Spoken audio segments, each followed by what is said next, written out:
Благодарам. Председател на комисија.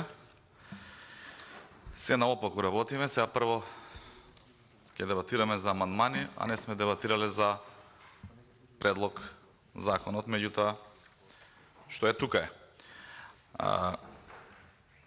И конкретниот комисиски амандман со кој што се предлага бришење на членот 2 од предлог законот за изменување и дополнување на законот за државјанство на Република Македонија оди во прилог и е доказ за она што цело време го говорам.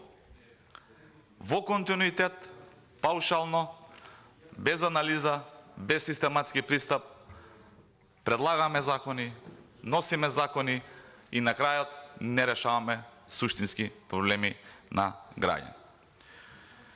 Предлагачот на законот предвидел во предлог законот, во членот 2, по ставот 2, да се додаде нов став 3.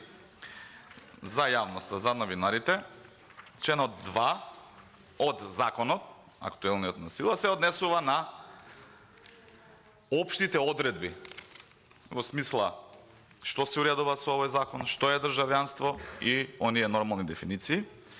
Меѓутоа, овдека првично се предложило да се додаде нов став 3 со кој државјанин на другите републики во поранешна СФРЈ и државјанин на поранешна СФРЈ, кој до 8 септември 1991 година, односно до времето на прогласување на независноста на Република Македонија, живеел на територијата на Република Македонија, се смета за државјанин на Република Македонија и се стекнува со државјанство на Република Македонија доколку ги исполнува условите предвидени со овој закон.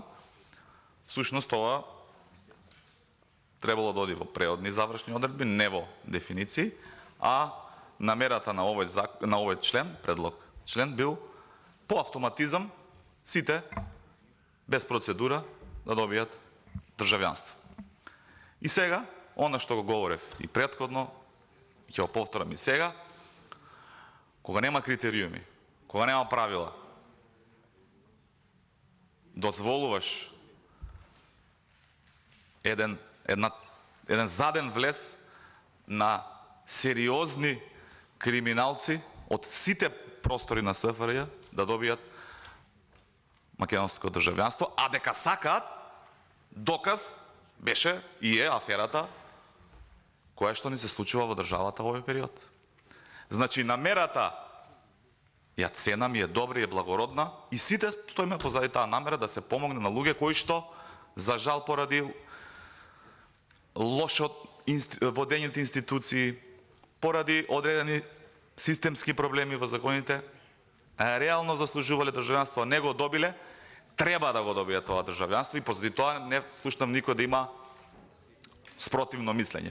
Меѓутоа, кога немаме добра анализа, кога немаме добра бројка, кога немаме од која причина, јас можам да наведам, меѓутоа тоа се индивидуални примери. Јас имам комшивка која што има проблем со државјанство, пријател кој што има, и тоа се лични, меѓутоа јас не можам затоа што мој пријател има конкретен проблем да го сменам законот само заради него.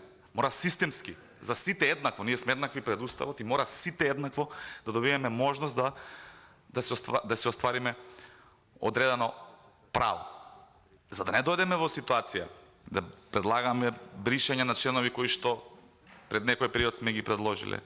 За да не дојдеме во ситуација повторно да менуваме закон, затоа што повторно ќе се јават случаи на луѓе кои што заслужуваат државјанство, а нема да го добијат поради нашата немарност, поради нашата несистематичност како законодавен дом. Предлозите кои што во континуитет ги даваме се добри, конструктивни, позитивни и се во насока на решавање на проблемот кој што го имаат овие граѓани. Вака предложено по автоматизам, верувајте, СФРЈ има не знам колку нации, не знам колку луѓе, тоа е небитно, битно е дека секој од тие ќе може да добие македонско државјанство. А знаеме што се случува периодов. Значи, мора да има правила кои што се врз база на анализа на потребите на тие граѓани и на крајот на краиштата зошто, еве јас како релативно млад човек, Сакам да знам зошто во оваа држава 30 години некој граѓанин или граѓанка не може да си добие тоа што следува државјанство. Зошто? Кој е виновен за тоа? Додека не утврдиме одговорности, нема да ги решаваме проблемите. Дали Министерството за внатрешни работи, дали законското решение, дали генералната ситуација во државата, дали се појавиле нови моменти, дали лошо сме се отцепиле од таа држава. Има примери во Европа и други европски држави кои што се членки, што се раздвоиле, да ги видиме искуствата и таму. Не може паушално, затоа што некој има проблем, да пристапиме парцијално кон решавање на проблемот. Мора да пристапиме систематски, за да еднаш за секогаш ги затвориме овие прашања. Пошто ова е, не знам која е поред измена на овој закон во истиот член. Трет пат како менуваме за државјани од СФРЈ да се стекнат со право на државјанство. И пак ви тврдам, нема да го решиме проблемот и пак ќе го менјаме овој закон. Како дневно ќе ни се јават потреби. Затоа апелирам, сослушајте ги сериозно, предлозите позитивни наши, да добиеме мислење од владата по однос на овие амандмани, да добиеме мислење од Министерството за внатрешни работи, од стручната јавност, од академската јавност, институциите, па и од предлагачот преку информациите што ги има собрано од нивната, ќе кажам, позитивна работа што отвориле веб страна, да направиме квалитетна анализа и да додеме до квалитетно законско решение.